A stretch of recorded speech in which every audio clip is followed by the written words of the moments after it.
हर महीने कृष्ण पक्ष चतुर्थी पर भक्त भगवान गणेश का उपवास रखते हैं। इसे संकष्टी चतुर्थी या संकटहारा चतुर्थी व्रत के नाम से जाना जाता है। यह व्रत भगवान गणेश के उपासकों के लिए बहुत ज्यादा महत्वपूर्ण होता है। मान्यता है कि इसके प्रताप से सुख, धन, वैभव और हर समस्या का समाधान मिलता है। पौष माह में आने वाली संकटसी चतुर्थी को अखुरत संकष्टी चतुर्थी के नाम से भी जाना जाता है। तो इस साल की आखिरी अखुरत संकट चतुर्थी 18 दिसंबर को मनाई जाएगी। यह इस साल की आखिरी संकष्टी चतुर्थी होगी। कहते हैं कि भगवान गणेश अपने भक्तों की सभी परेशानियों और विघ्नों को हल लेती है, इसलिए उन्हें विघ्नकर्ता भी कहा जाता है। तो आइए जानते हैं संकष्टी चतुर्थी कब से शुरू हो रही है। इससे पहले आप चैनल को लाइक करें, सब्सक्राइब करें। यदि वीडियो पसंद आए तो इसे शेयर जरूर करिएगा। प्रभु राम भक्त हनुमान हम सभी पे आशीष बनाए रखें। भक्ति ज्ञान उपाय चैनल में आपका स्वागत है। हिंदू धर्म में उदया तिथि के अनुसार साल की आखिरी संकष्टी चतुर्थी 18 दिसंबर को मनाई जाएगी।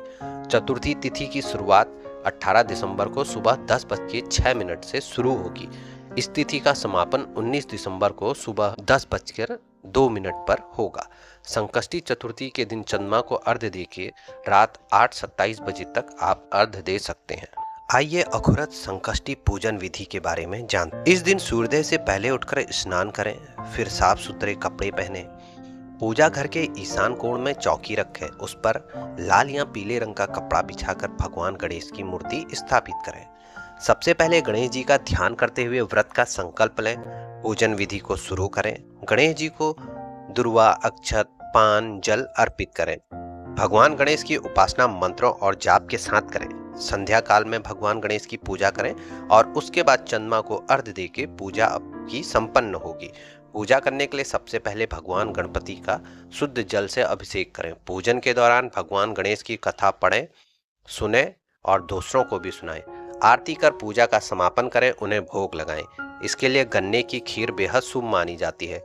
चंद्रोदय के समय चंद्र देवता के दर्शन करें, उसके बाद आप अपने व्रत को समाप्त कर सकते हैं, यानी उसका पारण करें। अब आइए जानते हैं आपके संकष्टी चतुर्थी की कथा। जैसा कि मैंने हर वीडियो में बताया है कि आप कोई भी उपवास करते हैं तो उसकी कथा का श्रवण आपको जरूर करना चाहिए, और आप कथा का श्रवण करते हैं तो पूर्ण श्रवण करें। आधी कथा को कभी भी नहीं छोड़ना चाहिए, ना ही पढ़े आधी कथा, ना ही सुने। तो यदि आपके पास समय नहीं है तो अब आप यहाँ से वीडियो को समाप्त कर सकते हैं, और यदि समय है तो कथा को पूर्ण सुनिएगा। संकष्टी गणेश चतुर्थी व्रत करने से घर परिवार में आ रही विपदा दूर होती है। कई दिनों से रुके मांगलिक कार्य संपन्न होते हैं। भगवान श्री गणेश की असीम कृपा होती है। पौराणिक कथाओं के अनुसार एक बार देवता विपदाओं में घिरे हुए थे। उन्हें कोई भी उपाय नहीं सूझ रहा था। तब वह मदद मांगने के लिए भगवान शिव के पास गए। जिस वक्त वह भगवान शिव के पास गए उस समय शिव जी के साथ कार्तिकेय तथा गणेश जी बैठे हुए थे। देवताओं की बात सुनी, उनकी व्यथा और विपदा को सुनकर शिव जी ने कार्तिकेय व गणेश जी से पूछा कि तुम में से कौन इतना सक्षम है कि आप देवताओं के कष्टों का निवारण करोगे।